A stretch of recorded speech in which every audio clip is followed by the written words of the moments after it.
Welcome to Cornerstone's Housing Week 2021. I'm Kelvin Rutledge. At 11 a.m. each day this week, Cornerstone Chambers will be presenting a webinar on the latest developments and hot topics in housing law and practice. In all, 17 members of Chambers' housing team will be involved, imparting their knowledge and experience and expertise from what has been another extraordinary and testing year for those of us involved in social housing law. Friday's topic is collection and use of personal data. On Thursday, we'll be discussing housing-related judicial review. Wednesday's subject is dealing with vulnerable tenants. Tomorrow it's allocation and homelessness. And today we begin with housing litigation post-lockdown. Each webinar will be followed by a short Q&A session. I would ask you please to keep your questions short and non-case specific, and to use the dedicated Q&A tab that you'll find on your screen. If there's a particular theme to this week's presentations, it's getting on with the job during and after lockdown, and to build on the new skill sets that we've all acquired. And if this week's cause list is anything to go by, then remote and hybrid hearings are, for certain aspects of litigation at least, here to stay. So to get on with it, let's introduce first of all Dean, who's going to talk about the new approach to litigation, mixed with a little about rogue landlords and selective housing. Dean. Kelvin, thank you very much for that introduction, and good morning everybody. Let me extend the welcome that Kelvin has extended to you this morning. It is fantastic to see you with us, and hopefully you'll be joining us for the rest of the week. Well, as Kelvin indicated, one of the main themes, and I'm sure one of the main topics of interest amongst delegates today, will be the likely future of remote and hybrid hearings, and perhaps to hear a view from Cornerstone as to what we think the future of court practice is going to be post-pandemic. So I'm going to be talking to you, as Kelvin pointed out, about two particular subjects. The first, snappily entitled, Remotely Important, will cover a general overview of post-pandemic practice and trends.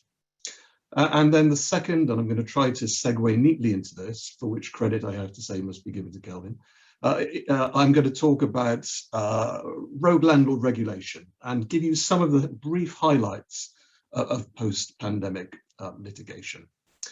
So Tara's very kindly put me onto the first slide.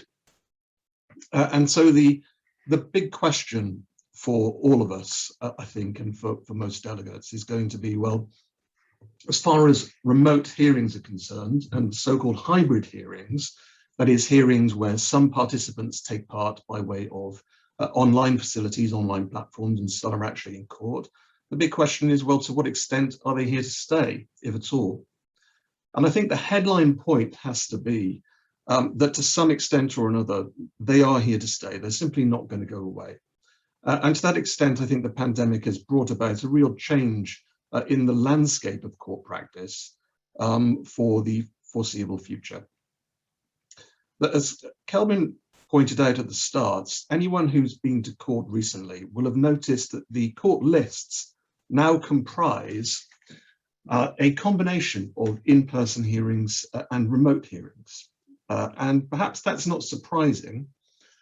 Your experience may be somewhat different, but certainly what I'm hearing from those on the bench is the direction that they are being given by HMCTS and indeed by their court managers is that judges should now be returning to court rather than undertaking hearings at home and undertaking many more hearings in person. And so what we're seeing in the list, which is a gradual return to in-person hearings, perhaps ought not to surprise us, and certainly won't really be surprising the judiciary. Nonetheless, it has to be said that online platforms for hearings, remote hearings, have a particularly important role to play. They've certainly played a crucial role during lockdown, and they will continue to do so. And if you go online and you look up some of the blog posts that have been posted by HMCTS, Her Majesty's Court and Tribunal Service, you will see that they extol the virtues, the advantages of remote and hybrid hearings. And that is because they are seen by HMCTS to really facilitate access to justice and access to the courtroom for many more participants than might otherwise been the case in the past. And as many of you will appreciate in the context of housing litigation, that may be particularly important where, for example, you have a vulnerable witness or a vulnerable party who is unable to attend court or, for example, fears attending court because of mental health difficulties.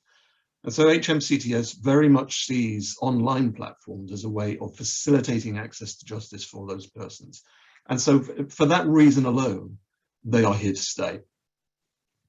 And in fact, it would be only right to point out that even before the pandemic started, HMCTS was in fact rolling out its new platform for court hearings in the tribunal system, not in the county court or the court system, in the property tribunal.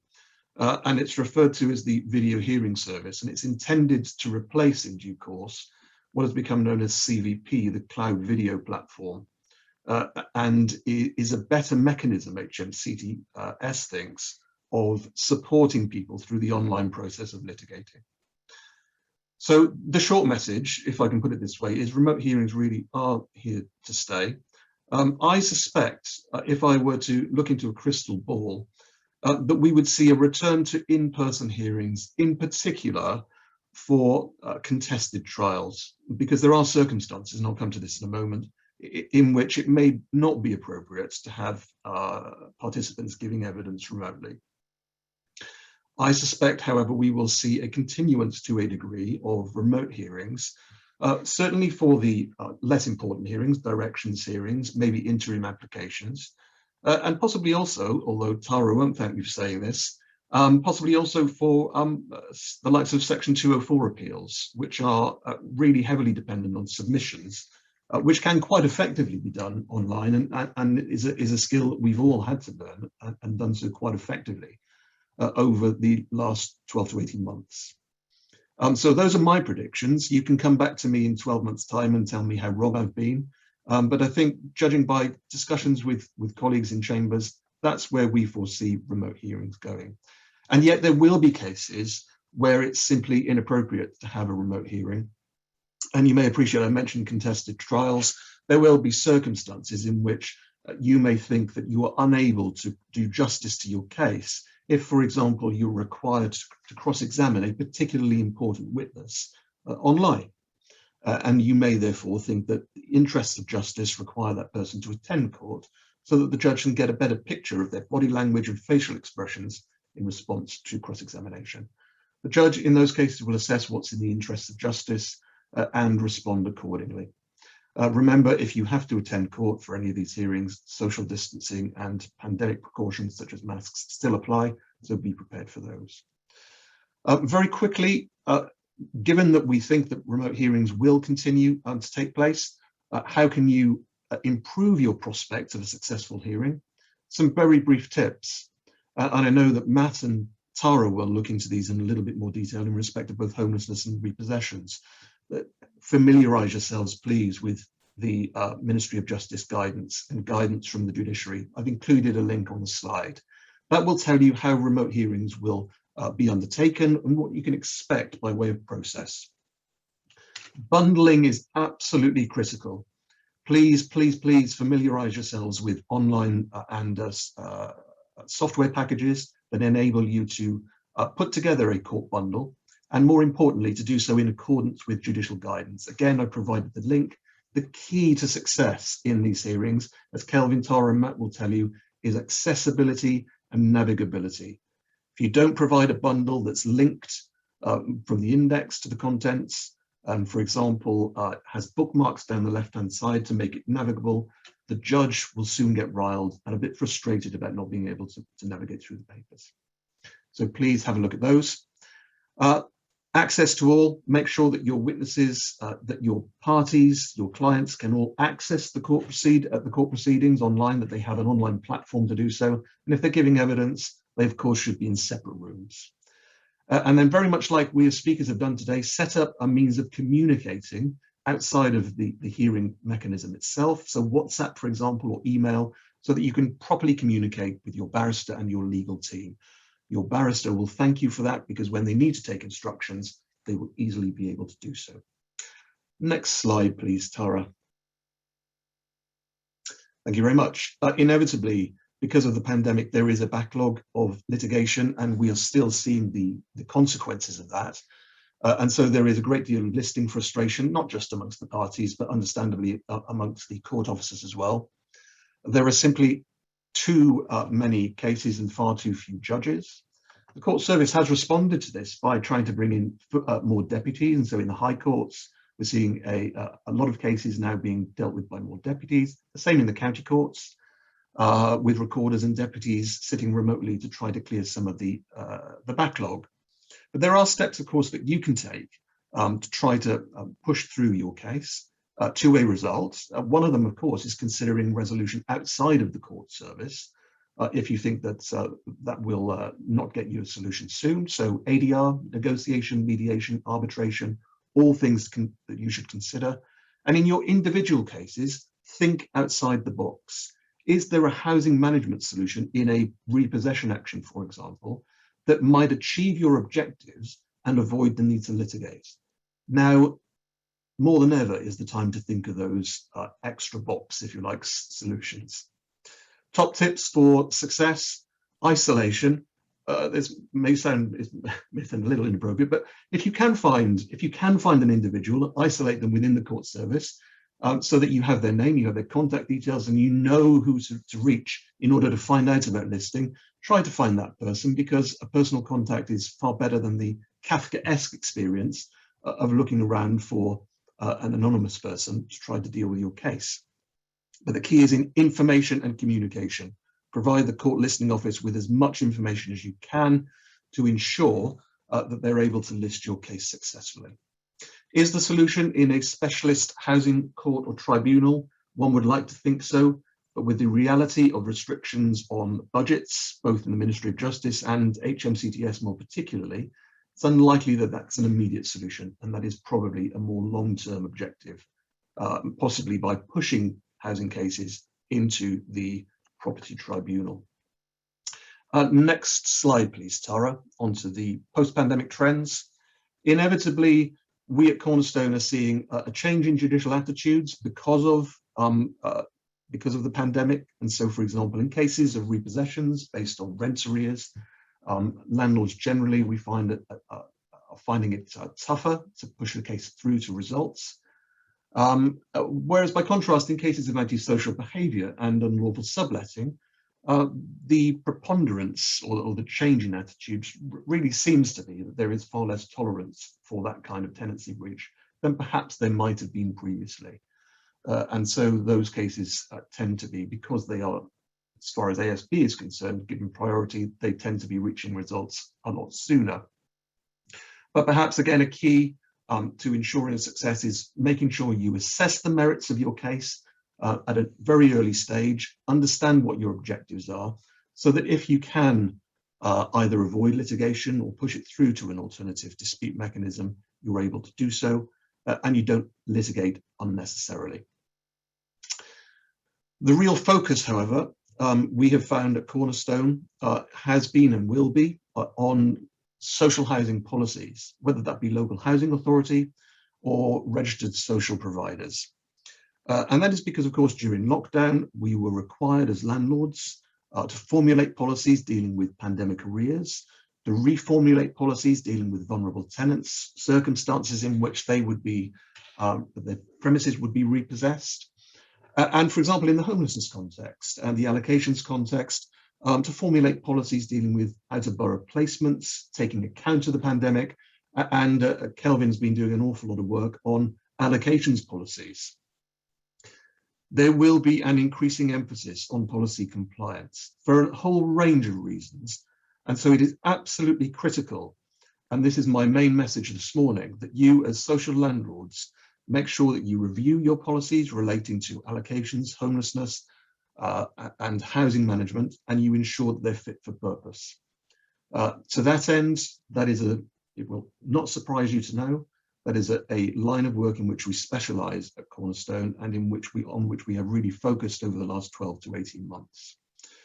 One of the reasons that I would give is that there has been a shift away from emphasis, as you'll appreciate, on historically Article 8 of the Human Rights Act, and indeed in some cases the PSED, which were really the plaything of tenant practitioners of quite some time in repossession actions, to a real emphasis on policy compliance, because that is one way in which landlords can be found to be wanting if they're not careful. Let me, if I can forward the slide, please, Tara, to the first substantial slide on rogue landlord regulation. And we'll skip the book because I haven't finished that yet, as Kelvin will remind me, no doubt. And I'm due to finish it next year, all being well. But let me illustrate the point I've just made by reference to two cases: Marshall, Waltham Forest and Marshall, and Equioso and Redbridge. I'll touch on them briefly, simply to make my point. Waltham Forest and Marshall was the local authority's appeal against the first-tier tribunal's decision to reduce financial penalties imposed under the Housing Act 2004 for Housing Act licensing offences. The first-tier tribunal had failed to comply, or to follow, rather, the local authority's enforcement policy. And I had the privilege of leading Tara and Ricardo in these cases, and had the real benefit of their input on them. And we formulated an argument to the effect that at a rehearing, the first-tier tribunal was required to follow, save in exceptional circumstances, the local housing authority's enforcement policy and implement it for reasons of consistency and fairness and transparency. I'll leave you to read the slide in detail, but the point here is this: that policy was therefore at the forefront and the most important document in that case, and will be from here on in, because of course when these appeals come back before the first-tier tribunal, it will be that policy that's being applied. So that is a policy that has to be, if you are a local housing authority, put in good order. Next slide, please, Tara. By contrast, Equioso was a case in which, unfortunately, we were rather hoisted by our own policy petard. And very briefly, that's for this reason: that the wording of the policy was such that Redbridge had undertaken always to pursue informal enforcement action before proceeding to formal enforcement action for a licensing offence. As a result of that, the upper tribunal, when it remade the decision, which was flawed at first instance, was able to actually hold that policy against the local authority and say, well, actually, I'm going to make this a case where informal action is appropriate and no penalty should be applied. And as a result of that, unfortunately, we lost the appeal.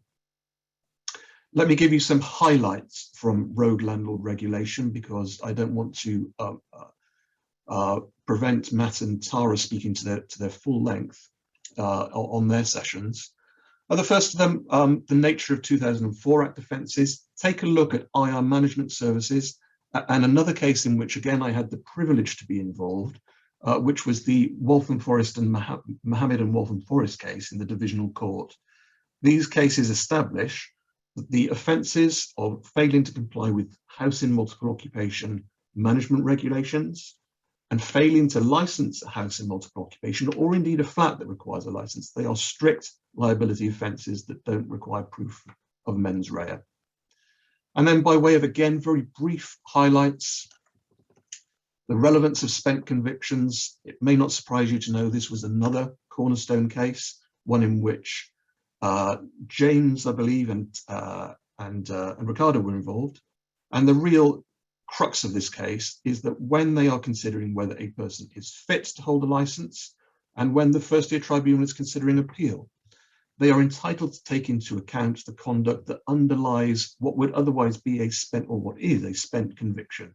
The fact that the conviction itself is spent does not prevent them from taking that information into account. A critical case for the purposes of ensuring the fitness of those holding a licence. Tara, because of time, I'm going to skip through the rent repayment order and financial penalty cases, and I'm going to deal with the last case on that slide, the Recusant and Jepson case, for this reason. Recusant and Jepson was a case in which it was determined, finally in the Court of Appeal, overturning the upper tribunal, that when a local housing authority or indeed a tenant applies for a rent repayment order, because of, for example, a landlord's failure to license a house in multiple occupation or a flat that requires a license, only the immediate landlord can be liable for a rent repayment order, not a superior landlord in the chain of landlords. So there has to be an immediate relationship of landlord and tenant between the two for the tribunal to be able to make a rent repayment order. My time today has been brief. The topic I have to cover is vast and there's no prospect of getting through it. So what I've done for you is this. We have provided a long series of slides that gives you the real essential information about each case. You'll find them both in this section of the presentation and right at the end in the appendix. Any questions you have about them when you read through them, just drop me an email and I'll happily discuss them. Kelvin, thanks very much. Over to you. Many thanks, Dean. Yes, and as Dean says, there are detailed slides attached to this presentation, but I'm happy to say not so detailed that it negates the need to go out and buy a copy of Dean's book once it's published. And Dean, I should also say you win the prize for being the first colleague this week to mention court bundles. Well, moving on, it's been another testing year for landlords bringing possession proceedings. And to tell us if we're out of the woods yet, we have Matthew Feldman. Well, Kelvin, thank you very much indeed for that introduction. Sorry, if we could just move to the first slide, please, that would be great.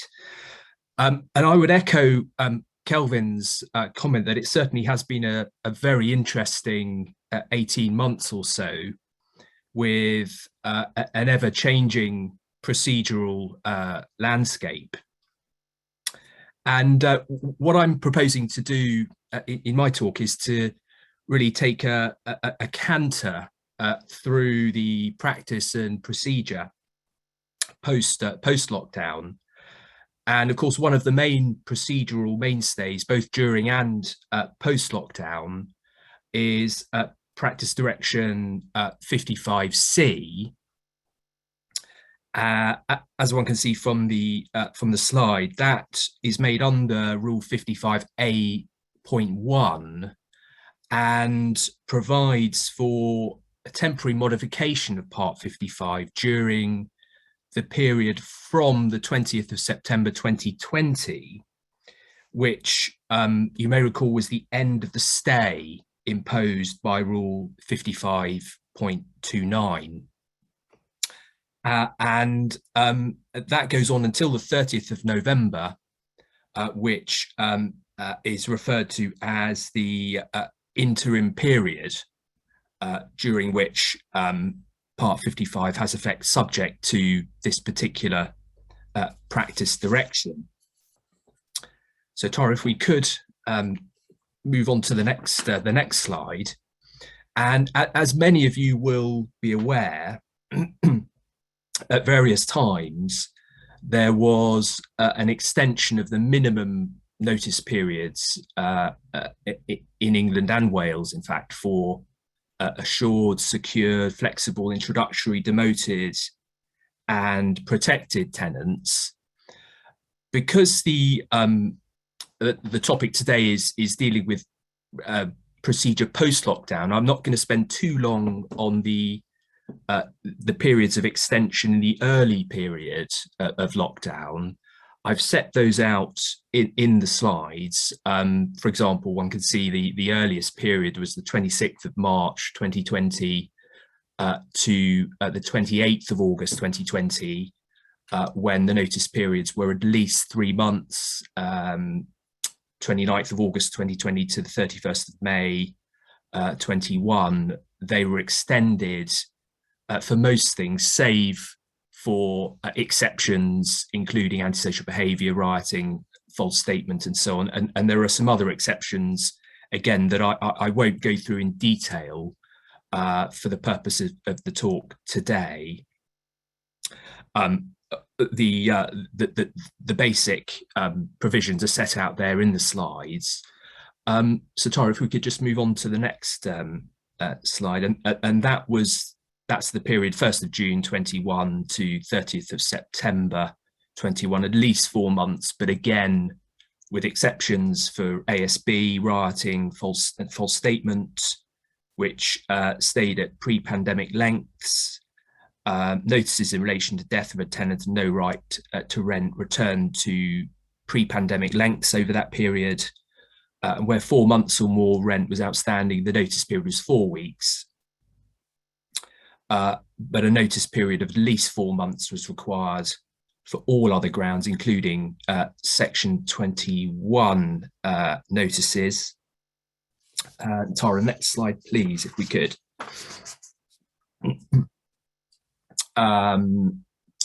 But I think the key point here is that as of the 1st of October 2021, all notices, certainly in England, have returned to their pre-pandemic lengths, and that's a key date. I think 1st of October 2021, one to remember. Obviously, if notices have been served before that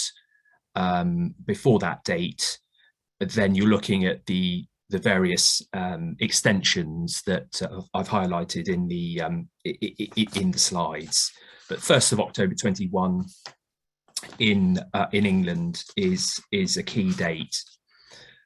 Tara, next slide, please, if we could. In Wales, slightly different. 26th of March 2020 to the 23rd of July 2020. Notice periods were 3 months in all cases. On or after 24th of July 2020 to the end of December 2021, the notices were extended to 6 months, but again with an exception of ASB grounds, which remained at 3 months until the 28th of September 2020, but have since returned to their pre-2020 Act lengths of 1 month or less, depending on the type of tenancy and the grounds relied upon. Tara, if we could move on to the next slide. So just very briefly dealing with Section 21 Housing Act 1988 notices in England, and for completeness, I've set out there the extensions to the Section 21 notice regime. Initially, the period March 2020 to the 28th of August, 3 months. You might recall that was extended at the end of August until the 31st of May to 6 months, and then 1st of June 21 to 30th of September 2021, that dropped down to 4 months. But again, the key date here is 1st of October 2021 onwards. Certainly in England, we're back to pre-pandemic lengths. Tara, next slide, please. In Wales, just ever so slightly different. The initial period was 3 months, but the extended period of notice runs from 24th of July 2020 until the very end of December 2021. And that is a period of at least 6 months in Wales in relation to Section 21 notices. So Tara, if we could move on to the next slide. So the heading here is the possession claim already in the court system? And I posed the question there that if the claim was issued before the 3rd of August 2020, which seems quite a long time ago as we sit here today, but if you've not received a hearing date and did not file a reactivation notice before the end of play on the 30th of April 2021, the claim for possession will be automatically stayed by the court, and you need to make an application on form 244 in order to lift the stay.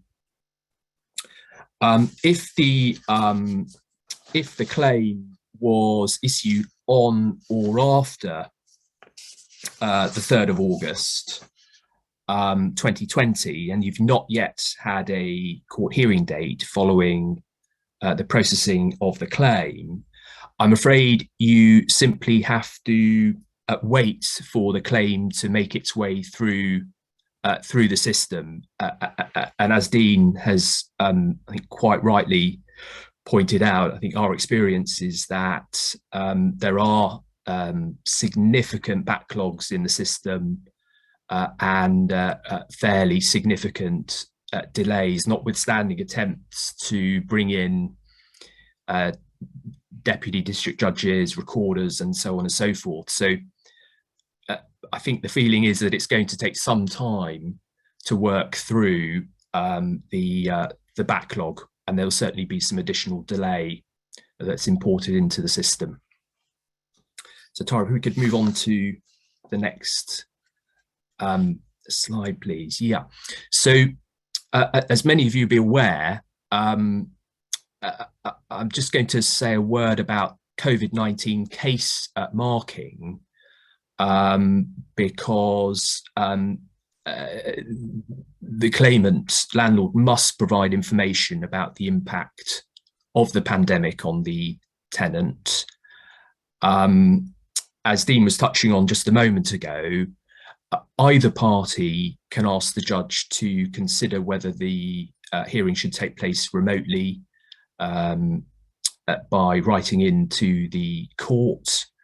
As Dean mentioned, this is going to be particularly relevant if either party is vulnerable, might have difficulties travelling to court. And of course, both parties can agree to have a remote hearing, but it is essentially still a question for the court. Of course, I've just set out in the note there that the tenant can also mark the claim as a COVID-19 case when he or she completes the defence form. So Tara, next slide, please, if we could. Other requirements for the claimant are set out in paragraph 6.1 of the Practice Direction 55C. Those requirements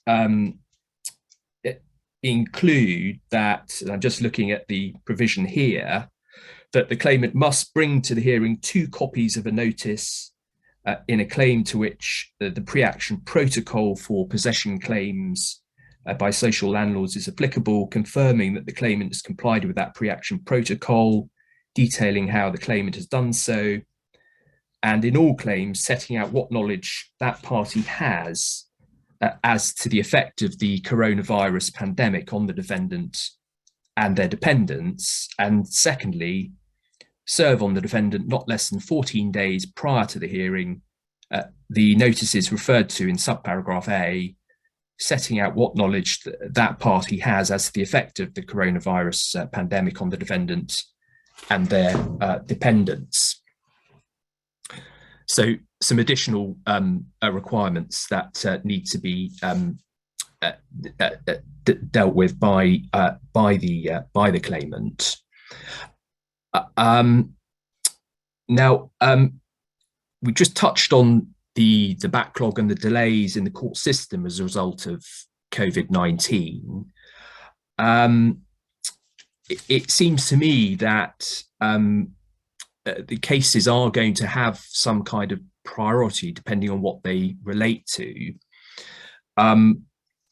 It seems to me that, and this in fact is set out in the paper provided by the Master of the Rolls, that ASB, substantial rent arrears, squatter cases, for example,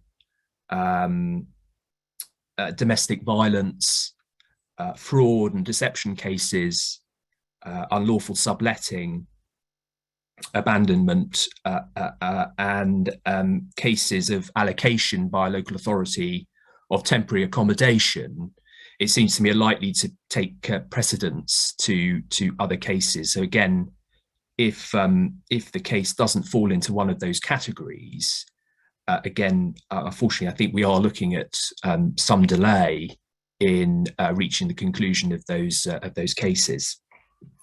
So Tara, next slide, please.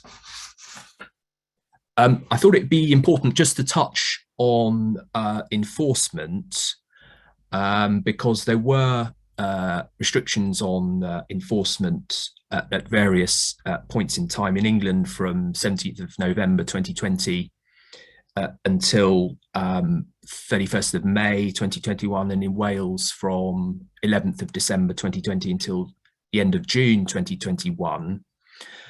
Those restrictions are no longer in play either in England or Wales, but bailiffs must provide 14 days notice of an eviction and have been asked not to carry out an eviction if they're made aware of anyone suffering from COVID-19 symptoms or anyone self-isolating.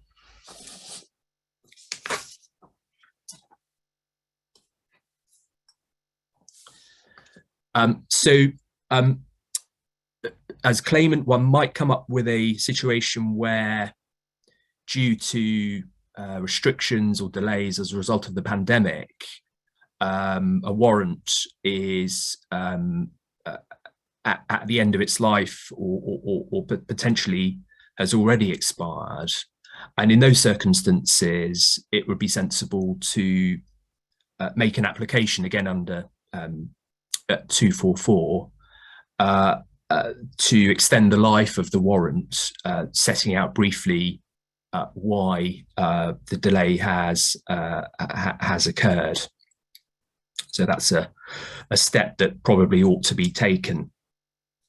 Tara, next slide, please, if we could. So again, just wanted to touch on our experience of the current practice after issue. Court will set a date for a review when the judge will review the file and set a date for the substantive hearing.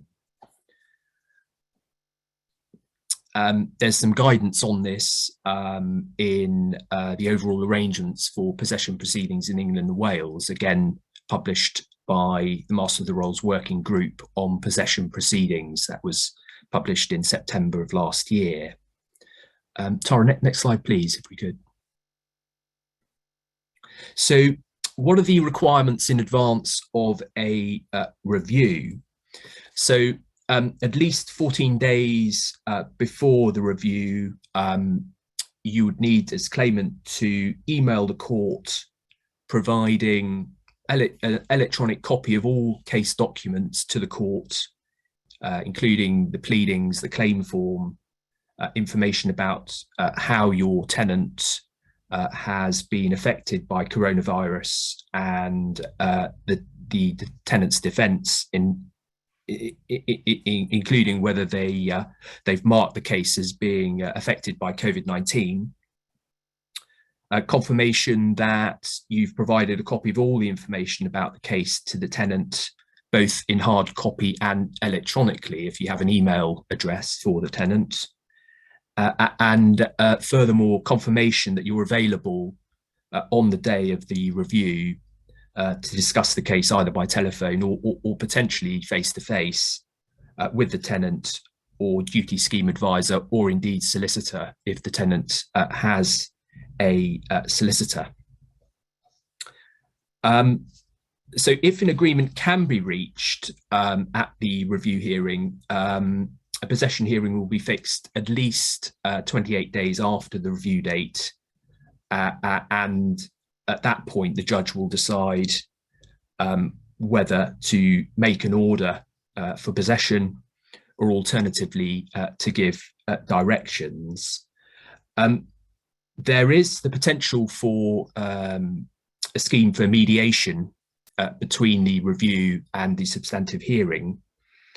And if the case has been referred to the independent mediation service, a substantive hearing will still be listed, but the mediator will be in a position to inform the court if an agreement between the parties has been reached.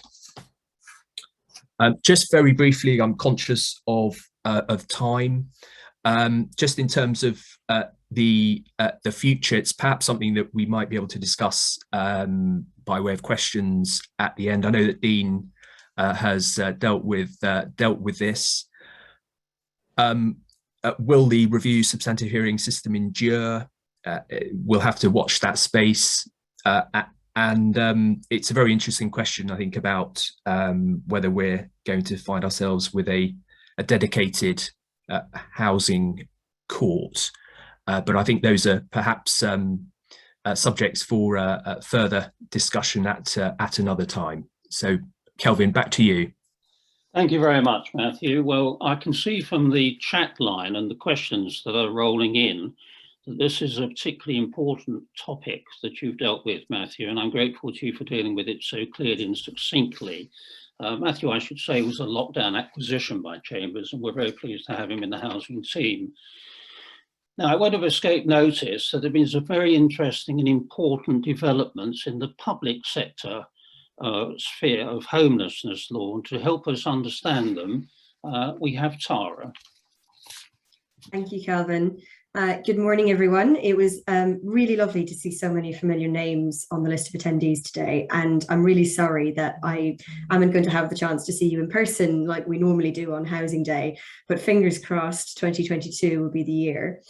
You'll also have noticed that I sound a bit huskier than usual this morning. I've not been smoking cigarettes or singing jazz or anything like that, but I'm a little bit hoarse. And so I hope you can all hear me.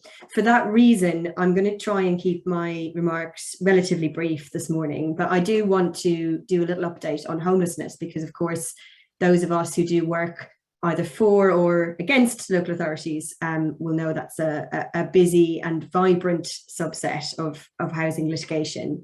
And also, I think it's right that we look at homelessness because obviously so much of the focus of the social housing sector during the pandemic was on this very important area, which really had, I think, the sort of moment in the spotlight that people who work to assist the homeless don't often get in terms of media attention and government resources and so on.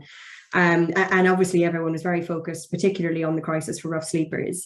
I'm not going to go into great detail in terms of the Everyone In programme, save as to say that I did find some statistics from what was at the time the Ministry of Housing and Local Government from January this year. And at that stage, still very much in the height of the second lockdown, it was being said that at least 11,000 people had been moved with some urgency into emergency temporary accommodation. And then as the focus shifted to the long-term accommodation options for those people, apparently 26,000 people or thereabouts have been helped into move on accommodation, which of course is intended to be a longer term solution out of hotel rooms and hostels and so on. That's obviously quite a bit out of date now, but I think it just does go to show that there was an absolutely huge mobilization of resources. And whilst not everyone felt that enough was done, at the same time, I think it does represent a very, very considerable achievement for local authorities who were working under very difficult and stressful conditions, particularly in the first lockdown, which everything came upon us so quickly, frankly. The current situation moving forward is that I think from a central government policy perspective, very much the focus now on what's being kind of referred to as the Next Steps accommodation programme, which is helping local authorities to invest in additional housing units, a lot of which are studios, self-contained, again, the focus away from hostel night-by-night accommodation, and helping, I think, particularly those who are quite vulnerable, the entrenched homeless, former rough sleepers, trying to assist them to actually sustain accommodation going forward in supported or supervised accommodation before they move into something fully independent going on. The current situation in terms of legislation is that actually we never had any changes to Part 7 of the Housing Act 1996. local authorities were expected to work within their existing powers, and we'll see in a moment with the case of Incube that actually was a real matter of controversy, actually, and I think caused a lot of difficulty and some stress for local authorities trying to frankly understand what their own powers were. And before I move on to that, I do just want to draw to everyone's attention, if they're not aware already, of the Domestic Abuse Act 2021, which came into effect earlier this year. Had a number of important amendments for the housing sector generally. I'm limited to homelessness today. The two key, or perhaps three key takeaway points from the homelessness perspective is the amended definition of homelessness. So it's now, you'll now be homeless if it's no longer reasonable for you to remain in your accommodation because of domestic abuse. And domestic abuse now has a much wider definition than perhaps older definitions of domestic violence used to have. It include a very wide range of psychological, emotional, financial abuse, coercive control, and so on. Secondly, we now have a new category of priority need, which is, I think, going to be a very big one for local authority decision-making going forward. Section 189 was amended, so it's in the Act rather than in any of the supporting regulations. And that is, again, that if you have become homeless as a result of domestic abuse, you will now automatically be treated as priority need. So previously, local authorities were required to decide if someone was vulnerable as a result of domestic abuse, and that was an evaluative assessment. Now it's just purely a factual, has domestic abuse occurred and has homelessness been caused by it? And then finally, we have a very, very comprehensive and genuinely, I think, very helpful new chapter of the Homelessness Code of Guidance, which deals with all of this in some detail, and I'd refer you to that. I'm also going to take the opportunity for a shameless moment of self-promotion. I wrote an article on the Domestic Abuse Act and everything that social housing providers need to know. I read the Act so that you don't have to, and it's on our website somewhere if you want to look it up, and it gives a summary overview. So again, because I've got an eye on the time, I'm not going to really talk you through all these cases, but a roundup there, I think, of just some of the key decisions which came out of the higher courts on homelessness issues connected directly to the pandemic. Bankole Jones was a case involving our own Catherine Rowlands from Cornerstone, and established the principle that merely because of the merely because of the pandemic and of lockdown, if all rough sleepers are not automatically in priority need, it remains a fact-specific exercise that needs to look at their particular characteristics. There were a number of decisions dealing with interim relief, and they essentially just confirmed that the usual principles for interim relief from DeFalco continue to apply. So there's a burden on the applicant to show they have a strong prima facie case in their application for judicial review, and the court will effectively carry out somewhat of a balancing exercise in considering the needs of both parties, the local authorities as well as the applicant. In Cube, that citation there, just to be clear, that's an interim relief decision. It's not the main one. And it was handed down in October 2020 when Mr. Incube and his lawyers applied for urgent housing. And that application was in fact refused by the High Court, even though, as we'll see, he was later successful on his substantive judicial review application. AQS, I think probably more of historic interest at this point, but it was a challenge to Home Office's policies on accommodating asylum seekers who actually had active symptoms of COVID-19, because there was I think a lot of confusion in March and April 2020 about whether or not they should stay in their existing housing, which is often very densely occupied and might pose risks to other people. So that's just a quick roundup of those. The big one, I'm sure most of you will be familiar with this case by now. It was handed down in March this year, and that is in Cube. I believe we might have some people from Brighton and Hove with us this morning, so it may be they'd like to add their views on this in the chat function. But essentially, this was a judicial review of Brighton and Hove's decision to refuse to accommodate Mr. Incube, who was an asylum seeker. He had no recourse to public funds, and he was therefore excluded from the usual scope of Part 7 of the Housing Act 1996. And he was rough sleeping. He was, I think it's common ground, very vulnerable. He had diabetes and he's visually impaired. And Brighton essentially said, we're very sorry, we just don't have any powers to accommodate you because Part 7 doesn't apply. And we think sections 1 and 2 of the Localism Act 2012 don't give us, using our general powers of competence, don't give us powers to step around the 1996 Act and provide accommodation. And poor Brighton and Hove had somewhat of a Pyrrhic victory, because the court confirmed that they were right on both of those fronts. Neither the 1996 Act nor the 2012 Act stepped in. But what it was found instead was that there were different powers, which I think it's probably fair to say not many people were hugely familiar with in the social housing sector before this decision.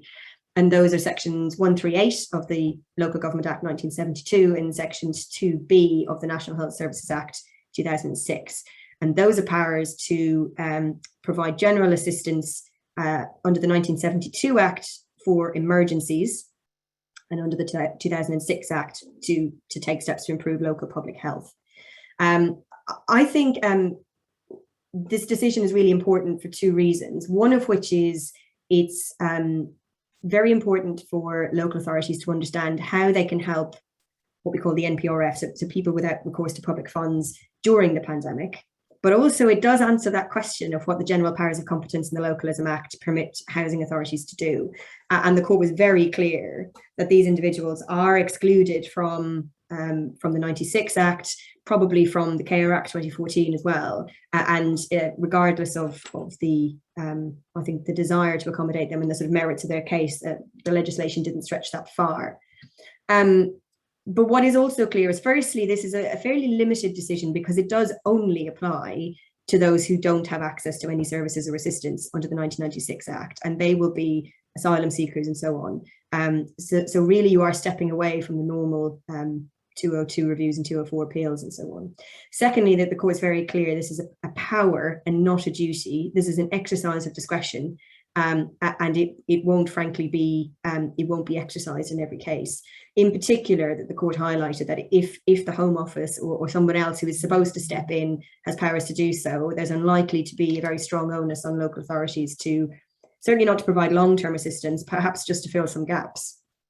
And then I think as well, one of the really key questions is all to do with section 138 of the Local Government Act, that should say, sorry, not the LHA 1972, LGA. The criteria which have to apply for this power to be engaged for local authorities is there has to have been an emergency or a disaster, which is one involving danger to life or property. The local authority must be of the opinion it's likely to affect its area or some of its inhabitants. And if so, the local authority can incur such expenditure as it considers necessary to alleviate or eradicate the effects of that emergency. And so there was an express finding by the court that could include providing temporary accommodation. Now, it's fair to say, I think this was a power that local authorities were aware of in the context of floods, for example, or fires or sort of emergencies like that. The court found that the pandemic was an emergency, but of course the big question is at what stage will it stop being an emergency? And I don't think that question has been answered. The court in Incube was very clear to say, we're not trying to give definitive guidance on this question. Brighton and Hove's decision was actually made in October last year, so a very different factual situation to that which applies today. There was no vaccination on the scene at all at that stage. We were in and out of national lockdowns, and there was also the national tier system. So there was very direct monitoring happening of what was going on with different parts of the country moving in and out of different restrictions. So I can't continue talking about this. I'd love to, because I don't have the time, and I think it's a really interesting case. But I would say that if we were looking at maybe one to watch in the coming months, as we hopefully tail out of the pandemic emergency measures we've been in, there's probably going to be a bit of dispute about this and at what stage we stop being in an emergency for the purposes of this Act. And this is my last slide. And again, I'm not going to spend much time on this because we are running very late this morning, but I did want to say to endorse what Dean said introducing this session, which is, I think if I was going to predict one area where hybrid or remote hearings will remain very common, I think that's going to be 204 appeals. They work very well, I think, actually remotely. I think particularly when you have a very experienced circuit judge who does 204 appeals all the time, they themselves are often very happy to do this remotely. And given that next to next to never for people to give oral evidence in these hearings, and for them to focus on submissions. I think they do work very well, and I think this is going to continue happening. I think my top tips would just be to say, please make sure this happens by video rather than telephone. I don't know why it's more exhausting to spend a whole day. These appeals often run from 10 in the morning until 4 or 5 in the evening. They're far more exhausting by telephone than by video. So I do think, from a solicitor's perspective, please, I'm a barrister and I'd love a video hearing. Dean has already talked about bundles, and I think I don't need to say much more than that, only just because Section 204 appeals are really heavy on authority and on citing lots of case law. I would really urge you and your barristers to make sure you have a joint agreed bundle of authorities. It's something that often gets overlooked, and there is literally nothing worse than somebody sending an email with 10 different PDF attachments to the judge 5 minutes before the hearing, and then everyone's screens are a blizzard of different documents being opened. So please do make sure you do an agreed e-bundle of authorities, and it makes life very easy for everyone.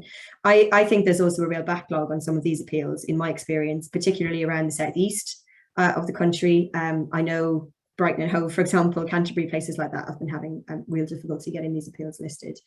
And then just one point I wanted to make, my final point, because I know we're out of time, is this was mentioned as a question that was sent in to us before today's webinar, and it was all to do with how local authorities should approach Section 21 notices and possession claims when the tenant is then approaching them for homelessness assistance.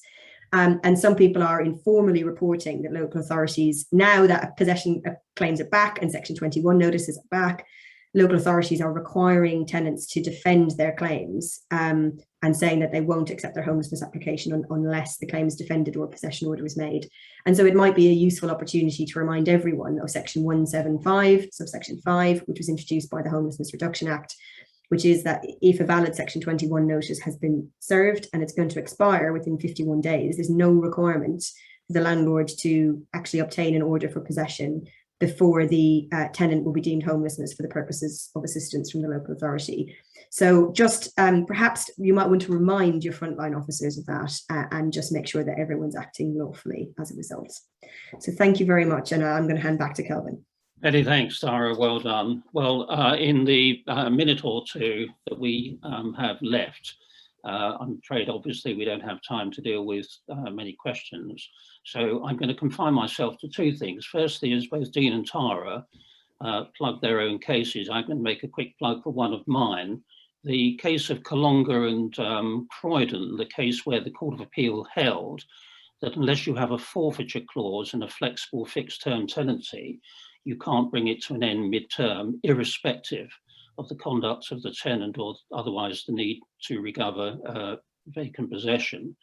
And the Supreme Court will be considering the correctness of that decision on the 12th of January next year, and we hope to have a decision in the early spring. And of course, those authorities who have flexible tenancies without forfeiture clauses have been considering in the meantime how to respond to that particular problem. Otherwise, we've had some very interesting thoughtful questions, but I'm going to, in very limited time we have, encapsulate a good deal of them in a single question that I'm going to put to each panel member, and that is whether you think that there is now a strong case for a dedicated housing court. So, Dean, what's your view? As much as I would like to see it, I'm afraid the answer is probably no. And the reason I say that is this, that as many of you may recall, the government consulted about the need for a specialist housing court in about late 2018, I think. And in fact, as a result of that consultation, the Civil Justice Committee, just before lockdown, considered the need for it. I think it was chaired by then Master of the Rolls, Sir Terence Everton. Their conclusion was that there was no justification for a specialist housing court at that time. And one of the reasons they cited was a lack of resources, because they were having to plough resources into other areas of the court system to clear what was then a backlog of cases, a backlog which of course will have only increased because of lockdown, as indeed will the lack of resources. And so as much as personally I would like to see it, I don't think we're going to see that anytime soon. There may be a case for ticketing judges in the county court for example, as specialist housing judges to deal with housing cases, but not in a specialist court. Thanks, Dean. Tara? Yeah, I think as Dean was very eloquently saying some very sensible things there, I could see my head, Kelvin's head, and Matt's head all nodding along. So I don't have much more to say. I think for me, it's the classic sort of clash between politics and pragmatism, because central government loves to be able to say, oh, we've introduced new legislation, or we've done something, something must be done, or we did something, or we set up a new housing court. But everyone who actually works at the county courts and on housing knows that we don't necessarily, what we really need is resources. You just need more people working in the back office. You just need more district judges out the front. You need more ushers ushering people around in the waiting room. And so that's not glamorous. But I do worry myself that if a very extensive project of setting up a new court was embarked upon, it would detract from all of that and actually would only just delay and confuse and obfuscate what we need, which is filling the gaps in the existing system. Thanks, Tara. Matthew, yes or no? Certainly not in the short term. 50-50 in the medium to long term. Good. Well, we don't know the answer to that. I think we can be sure of one thing, though. If there were a dedicated housing court, His Honour Judge Luber, Queen's Counsel, would be its first president. So it just remains for me to, firstly, to apologise to those delegates who weren't able to access the slides. I assure you that all the material will go on the Chamber's website very soon. It just remains for me to thank you for joining us. And I hope that you find this week stimulating and helpful. Thank you again. Goodbye. Bye. Goodbye.